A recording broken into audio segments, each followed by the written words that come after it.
Small businesses are at the heart of the U.S. economy. Here at Nurture Small Business Podcast, we're dedicated to seeing our small business owners succeed. I am your host, Denise Cagan, president of DCA Virtual Business Support. If you like what you hear on today's podcast, please share it. You have my gratitude for doing so.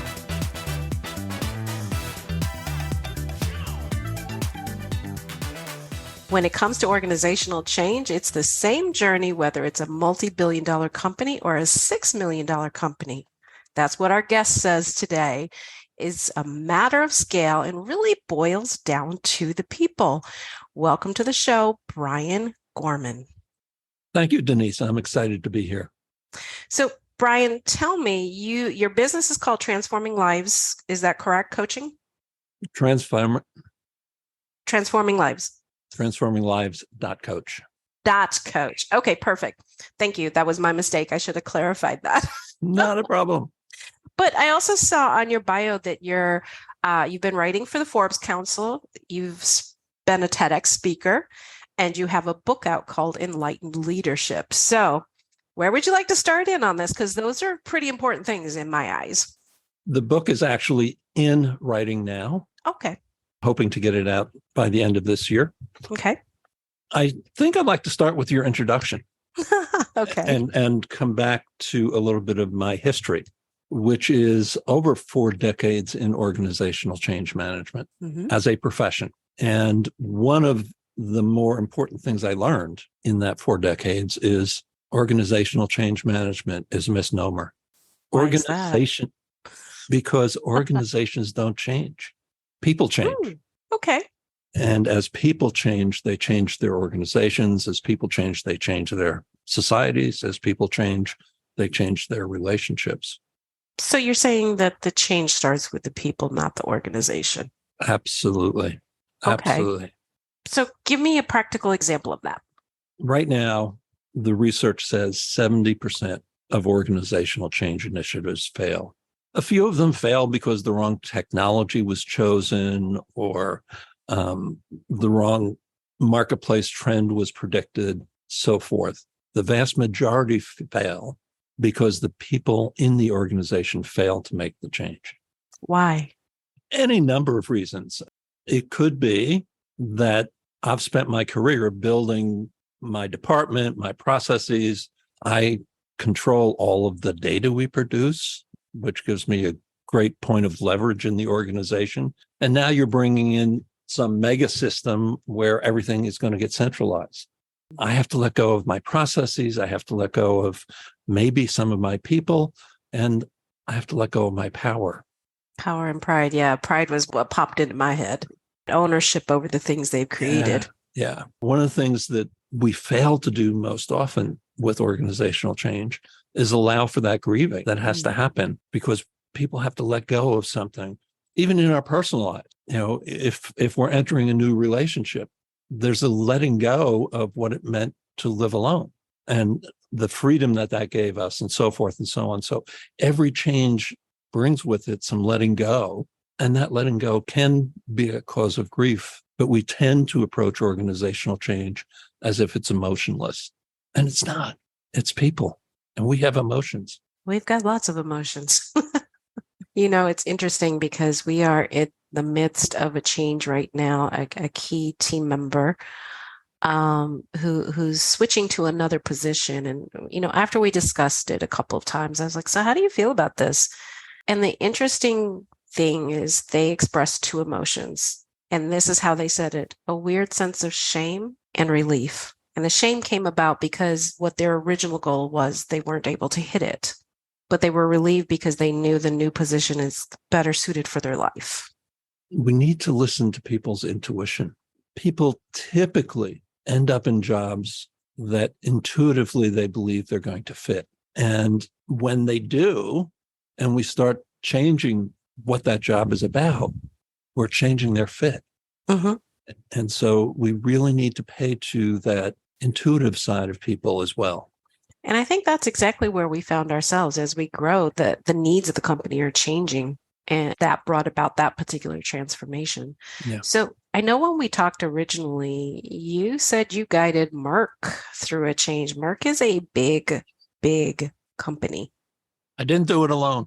Of course, but talk I, to me about I your was on, experience there. I was on that team, and the methodology that we used was a very scaled up version of the methodology or the approach that I bring to any transformational change, whether it's an individual client. I've got working with a client now, moving out of college administration into coaching, big transformation, or whether it's a company as large as Merck. And it goes back again to your introduction when I talk about all change is the same. The catalysts are infinite.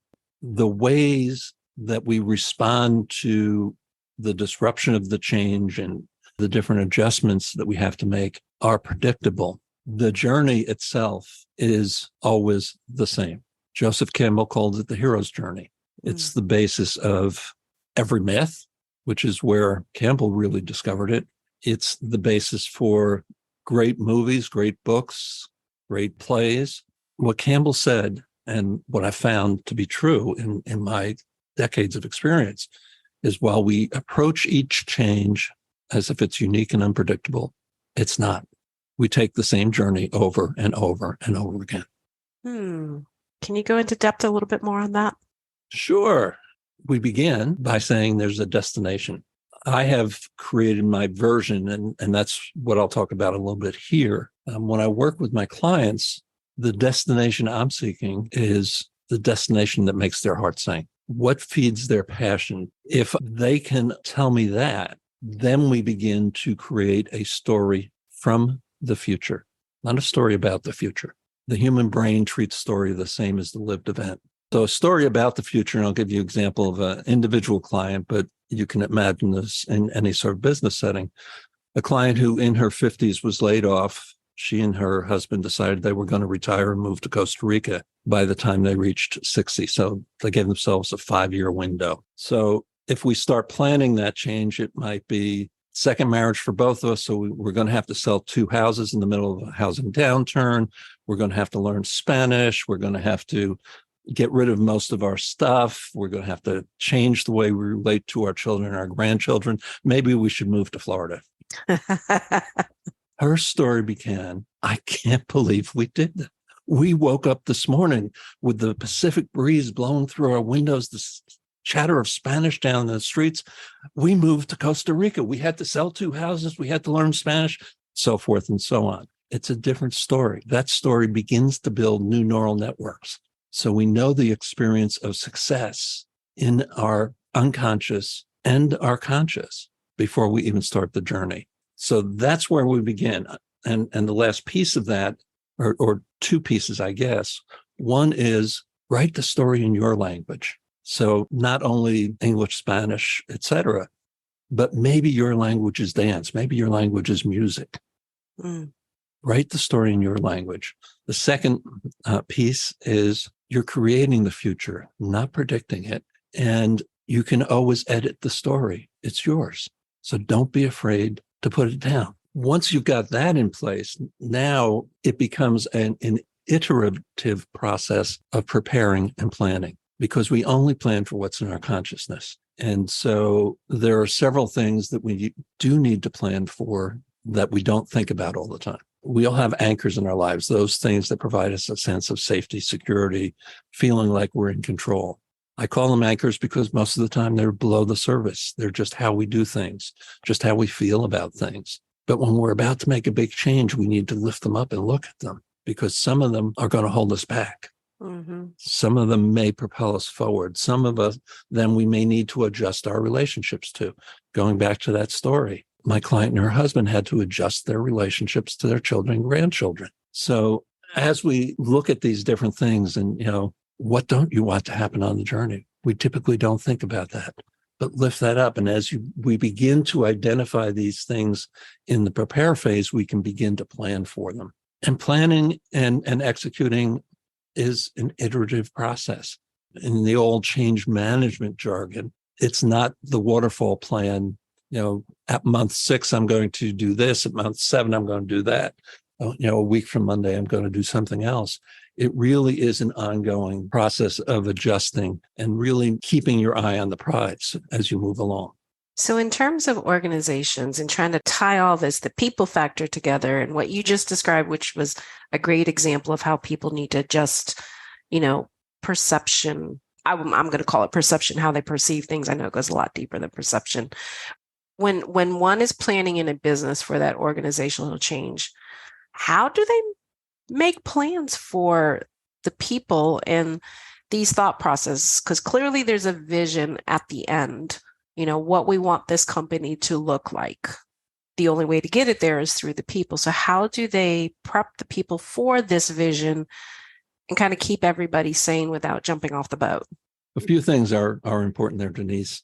First of all, inclusion, bringing people in early in the process. The second piece is understanding who are your real leaders in the organization. They're not necessarily the people with the titles. Who has the influence? So it may be that purchasing agent, or it may be the administrative assistant to an executive vice president. Those are the people that you want engaged early on, because they're going to be influencing the broader workforce to be with the change and move through the change or to resist.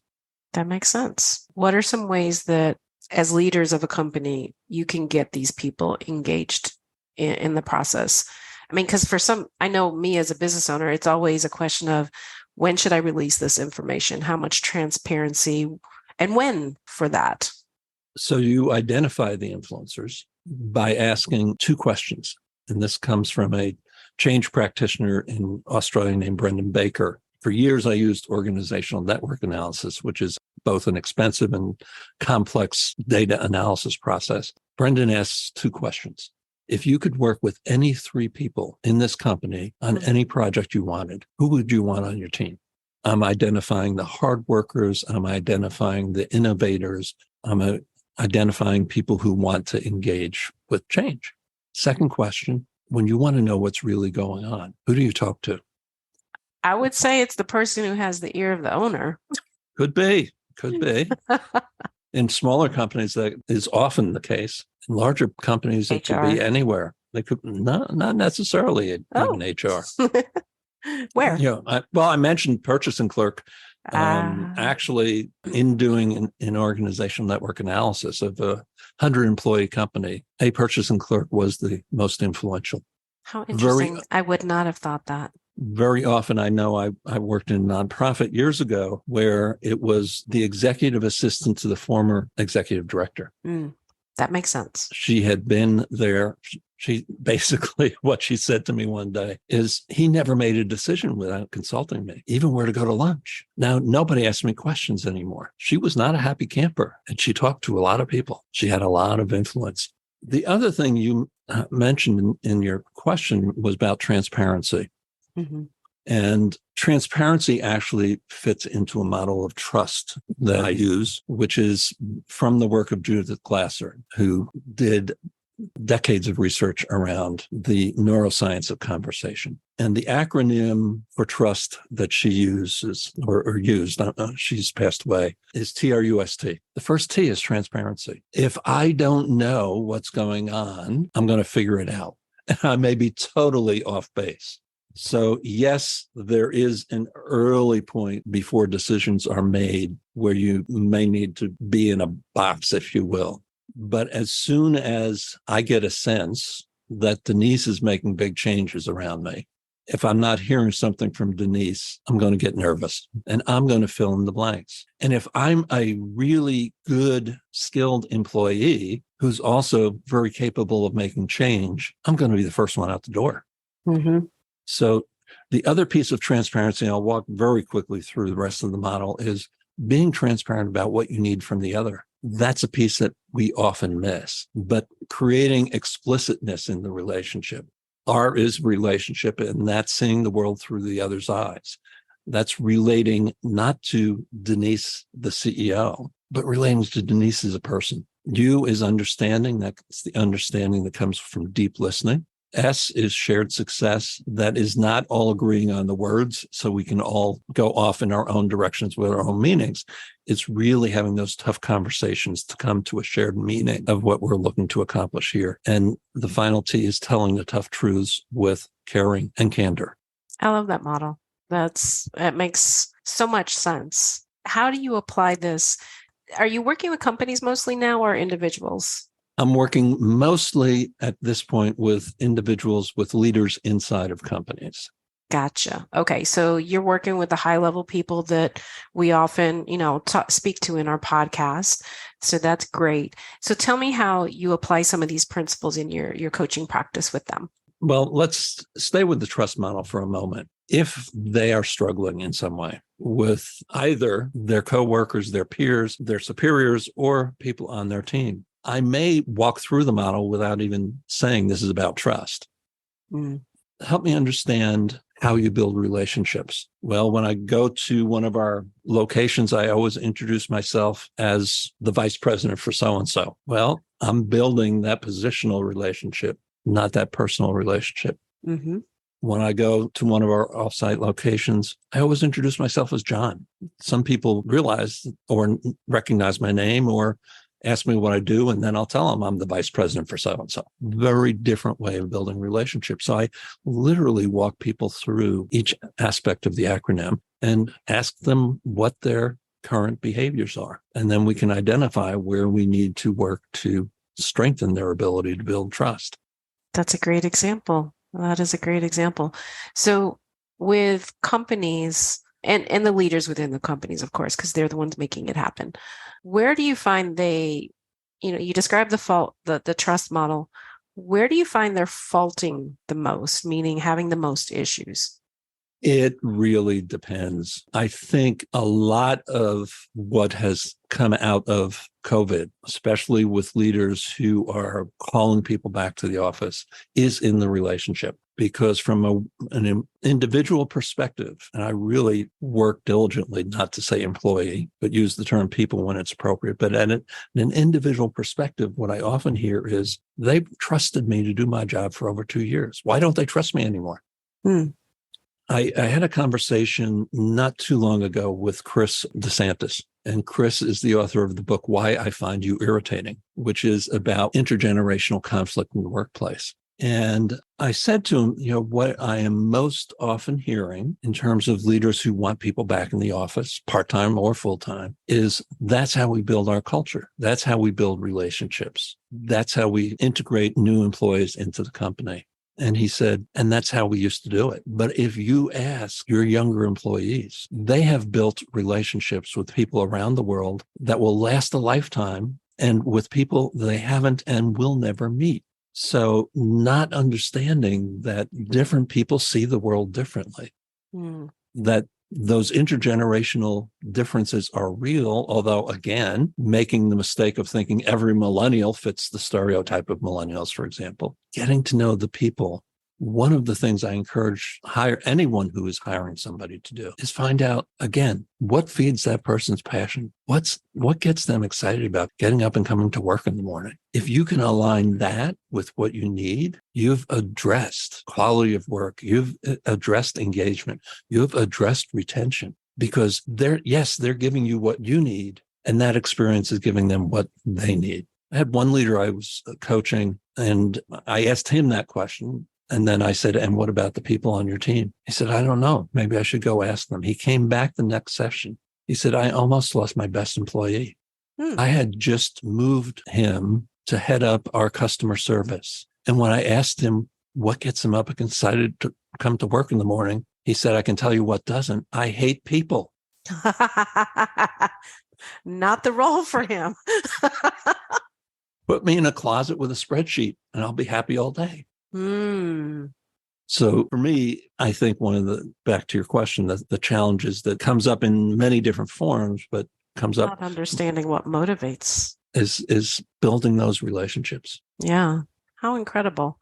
Well, it sounds like you've done a lot of fascinating work. Tell me a little bit about the book that'll be coming out. So Enlightened Leadership is really based on the changing workforce, the changing work environment. I am predicting that we are on the cusp of a change as big as the start of the Industrial Revolution in terms of being able to work anywhere at any time, giving the company what it needs, the people in the company what they need, and the customers what they need. I think COVID was a catalyst for this. I think the whole role that AI is going to be playing in the future of work is totally beyond our imaginations at this point. And so enlightened leadership is really highlighting what some of these changes are and how we as leaders need to show up differently in order to successfully lead our teams and our organizations into the future.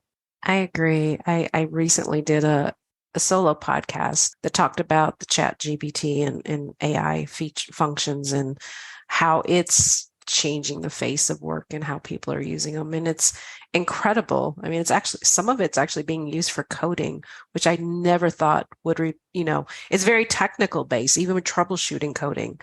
So it completely flabbergasted me, to be perfectly honest with you. I was really surprised at the applications that people were able to come up with for this new technology. So it'll be exciting to see exactly how it develops in the future. Yeah, I attended a webinar on AI and coaching a couple of weeks ago. And one of the things that we're talking about is AI as a virtual assistant to the coach. So listening to the conversation, suggesting powerful questions, observing changes in body language that the coach might not have caught, and so forth. How powerful. And that's, we're talking about kindergarten for artificial intelligence at this point. And where does it go from there? Absolutely. Exciting future there.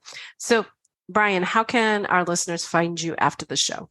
So the best place to reach me is at Brian, that's BRIAN, at transforminglives.coach, or you can go to my website if you want to learn more about me or find me on LinkedIn, and happy to have a conversation with anyone about any of this. Perfect. And we'll make sure the email that you just shared, as well as your website link, is in the show notes so it's easy for people to find you. Brian, you've been an excellent guest today. Thank you so much for your time. Oh, you're welcome. I really, as you can tell, I'm passionate about all of this stuff we talked about. Absolutely. Thank you for joining me for today's Nurture Small Business podcast, where the focus is on business growth through technology, leadership, and people strategies. Do you have an idea for a podcast or feedback you'd like to share with me? Send me a note through my website at dcavirtual.com/contact.